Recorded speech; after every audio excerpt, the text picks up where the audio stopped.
万破军的话直接把这帮刚才还满腹怒火的黑道分子吓得挤在一起拼命哆嗦。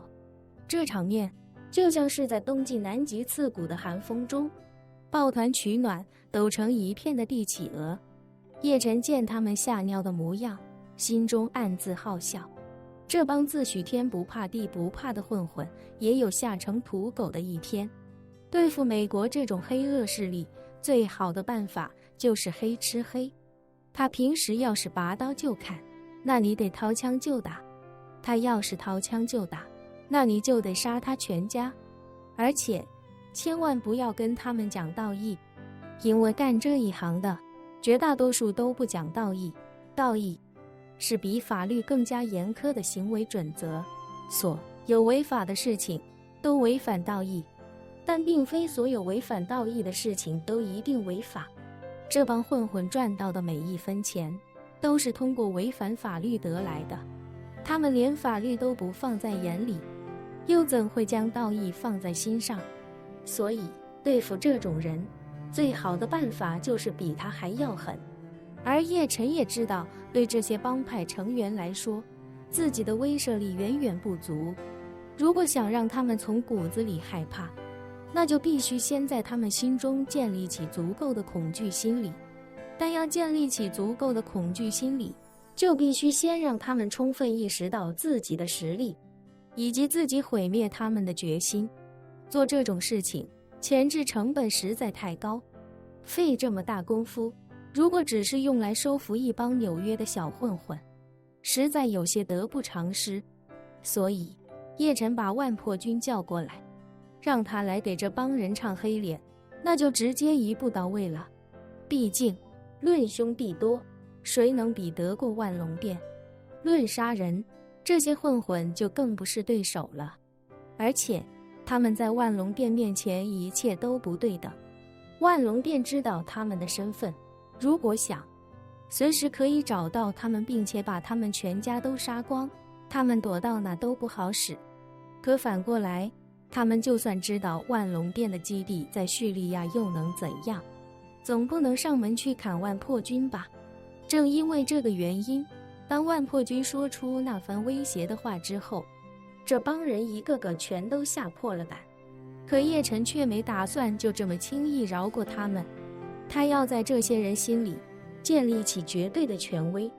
于是他环视一周，对万破军说道：破军，稍后你把这些人的身份信息全部都记录清楚，然后用最快的时间把他们的亲属关系也都查清。一旦他们不听话，不要放过任何一个与他们有关的人。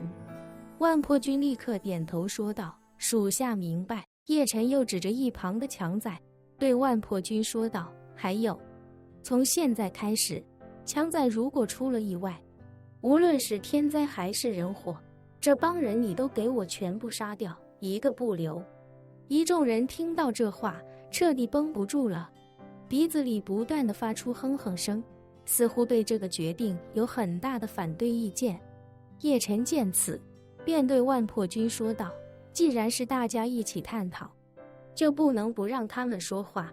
来，给他们把嘴里的东西扯下来，咱们听听他们有什么意见。万破军点点头，立刻与自己的手下一起上前，将这些人嘴里塞着的东西全都取了出来。这时一个帮派老大哆哆嗦嗦地脱口道：这不公平，如果我们没有杀他，他自己出了意外，凭什么还要杀掉我们？其他人一听有人说出心声，也连忙点头附和，纷纷叫喊着：对，这不公平。叶晨笑了笑，问道：怎么，我没听错吧？合着咱们纽约黑道原来是个讲公平的地方？那人见自己的话得到了大家的响应，便鼓起勇气说道：你让我们去叙利亚，让我们把利润的75%上交给华邦，这一点我们都能做到。可是你不能把别人的生死跟我们的生死强行捆绑在一起啊！如果我们积极配合了，最终因为他自己的原因，害得我们还要一起陪葬，那对我们岂不是太不公平了？叶晨点点头，你要讲公平是吧？对方重重点头，对，我要公平。叶晨笑了笑，说道，再确认一下，你确定你不接受我的提议，而是要公平？那人不假思索地说道，我确定。叶晨笑道，那咱们就讲公平。你先跟我说说你叫什么，哪个帮派的？那人便道，我叫托德吉尔伯特，是亡命之徒的负责人。叶晨笑道，亡命之徒，好名字。说完，他便对万破军说道，破军，既然这个托德吉尔伯特喜欢公平，那就这样，你先带他去叙利亚，然后派人给我查清他的所有背景，我要知道他这辈子有没有对其他人做过任何不公平的事情，哪怕他只是仗着自己是亡命之徒的老大，出门不交停车费，买西瓜下馆子不付钱，你也要给我查个一清二楚，大小事情全算进来，只要超过10件，直接在叙利亚挖个坑，把他活埋了。托德吉尔伯特瞬间恐惧至极，他脱口道，这也太不公平这个词他还没说出口，自己就又咽了回去。他知道，如果自己这时候还张嘴说这不公平，就实在是有点太不公平了。于是他只能悻悻地说道，先生，如果您说的公平是这样的话，那我放弃。叶晨反问，怎么，你不是要公平吗？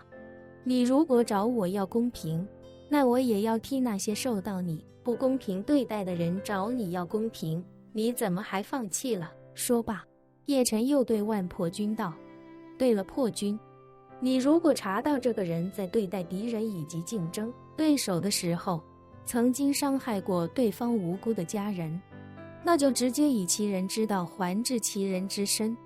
他杀人家老婆，咱也杀他的；他杀人家儿子，咱也一样杀他儿子。毕竟这是他要求的，咱们就得讲究绝对的公平。万破军立刻说道，叶先生放心，属下一定查个一清二楚。托德吉尔伯特听到这话，整个人已经面如死灰，面部和四肢的肌肉都在肉眼可见的剧烈跳动，抱团取暖的递起额中。有一人脱口道，先生，这个狗娘养的多年以前为了抢我一个朋友的货，绑了他的儿子，我那个朋友把货给了这个王八蛋，可这个王八蛋却把我朋友和他儿子全杀了。在场的很多人都知道这件事。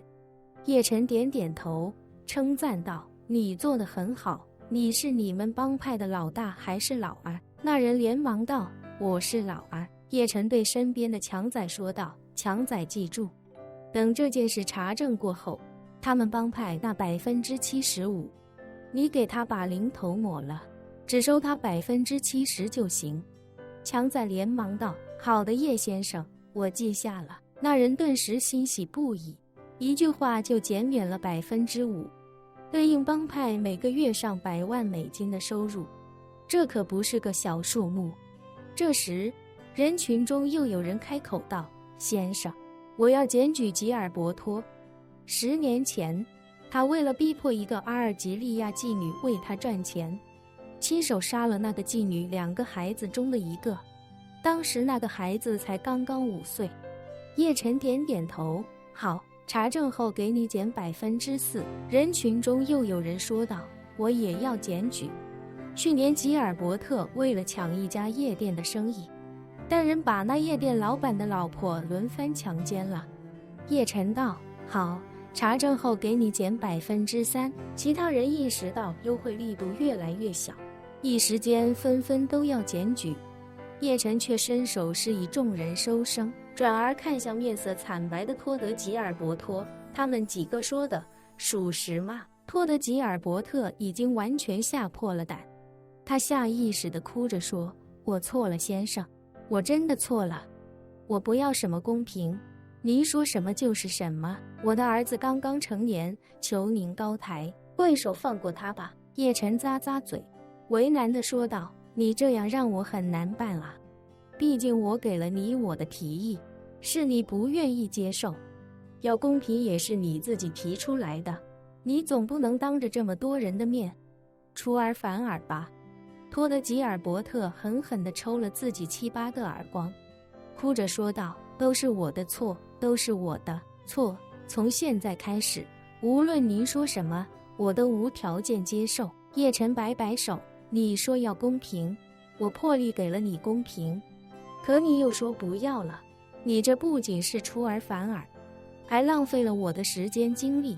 如果他们这些人一个个都学你，每个人都提出一个自己想要的方案，然后每个人也都要等我给了另一个方案之后再也学你一样反悔，那我这队伍还要不要带了？我哪有这么多时间浪费在你们的身上？”托德吉尔伯特颤抖着跪在地上，双手虽然被捆绑在身后，但还是拼命弓着身子不住地磕头，口中苦苦哀求道：“我真的知错了，求您看在我是初犯，饶过我这一次吧。”叶晨摆摆手：“不可能，唯你2个选择。第一个就按你说的，咱们走公平路线，不过就是不知道你的家人够不够用。毕竟你作恶多端，真要细查下去，还不知道有多少人命要赔。所以，我多给你一个选择。如果你今天以死谢罪，你死之后，你做过的事情，我可以既往不咎。另外，我的新频道《历史印记馆》已上线，欢迎观看订阅。